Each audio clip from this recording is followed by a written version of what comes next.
Hello and welcome. My name is Sandy Aubry, and today I have the pleasure of being with Hélène Savnac from Synaxon Expansion. Sorry for that. How are you, Sandy? I'm fantastic. How are you?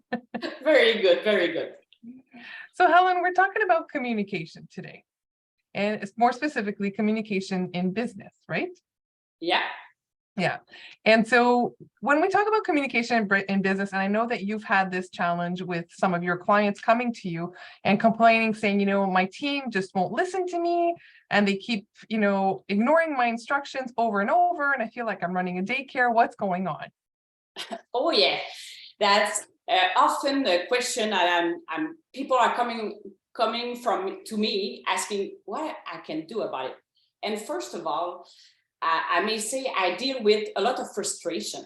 A lot of people are tired and and sometimes the first reflex is to go on being very rigid about it and want to be like in a punishment mood, if I may say. And yeah. Very reactive. reactive. That's a reflex that, and the point sometimes people don't see is like, all the team will receive that frustration. Yes. And the consequence of that is the gap will be bigger. Yes. Because people feeling that, and even though the intention is not to create fear or anxiety, that's sometimes the result of this frustration. So I understand that managers are fed up with always repeating, but we just have to be also conscious about what the signal, if I may say, the mood that we send into the team when we are getting frustrated about it. Yes. So sometimes the first reflex I say to customers will say that, first of all, be at peace with the situation. Take it as it is. That's the first step. Even though it's very like, it's very frustrating, you have to be calm about it and say, I want to see it more clearly about what is the situation, in fact. And that's the first element of the efficiency equation. Yeah, the clarity. Exactly. And people that knows me when I'm in the organization, I often talk about clarity. That's one of the first steps. Because if there's no clarity, how can you move forward with the team? If you're running your team and everyone's blind, or you think they understood your information, your instructions, and they're not following it, then there is a lack of clarity. Yeah. And sometimes it can be so obvious and said, well, it's clear. But when I really ask a question, is it that clear? Yeah. The way of doing, the process, the directive, is it really clear, or it has been clarified like 1 year ago and you said it once, or is it has been clarity in the communication of it? Sometimes it's very clear in written, but it's not that clear with the way we communicated it. So that's one of the first steps. Yeah, and sometimes we have to also have the courage to look ourselves in the mirror and say, was I really clear? Is it really clear? We might think it is, but realistically, it isn't that obvious. And that could be a point of frustration for the team. Also, they're like, well, it's not clear. You told me that a year ago. Lots has changed since then, and now you're asking me to do something and it doesn't make sense.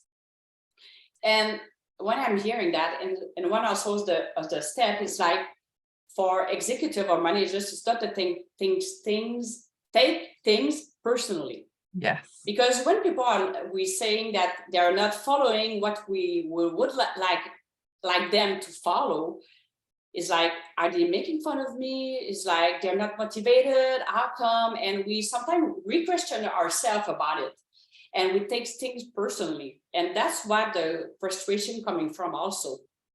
And that's and sometimes you hear me talk about quality of presence. And that's a huge difference. The way, the state of being we are in to communicate this and to deal with the team can be a huge difference. So when I talk about clarity, you can tell somebody, like a manager, often it's like, you know what, take the night, sleep on it, don't do anything. Sometimes they'll fly off the handle, like, I'm going to, have major disciplinary action or legal action or so on, and you don't want to go there. You want to be able to have that, like you said, that quality of presence, to just take a moment to go take a walk, breathe, walk it off. And then, when you're in that state of presence where you're really able to be receptive, the team will receive you much better also.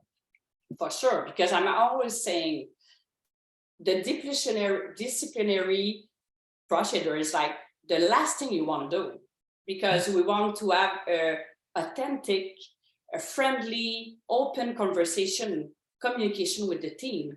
When you go there, it's like, it's no fun for it. Sometimes you don't have a choice, but when you take the first step and everything is clear and you keep an open communication with all the team all the time, it's like there's less chance that you will have to go there. Exactly. Yeah. You can kind because of people will be, but because it's kind of, you're creating a system, a culture, in fact, and that people will not fit in their culture, will maybe take their own decision and say, I'm not fitting here. Yeah. So you would not have to go to rigidity to make you better understand. That's what I want to say. Exactly. So communication is so important. And Helen, we talk about this in our newsletter. Yeah. Well, I say our, but in Synexo Expansion's newsletter. And so we go into more detail. So if you haven't signed up for that, definitely do so. And through the different platforms, social media platforms, we'll also go and talk about more of this very same topic and even go more into detail. So if you're looking for resources or ideas on how to approach this, you definitely want to check that out. So I'm very pleased to give you tips about it, and talk to you soon. Thanks, Sandy. Thank you so much for your expertise, Owen. It's always so great to hear you. Thanks a lot. Bye-bye. Bye.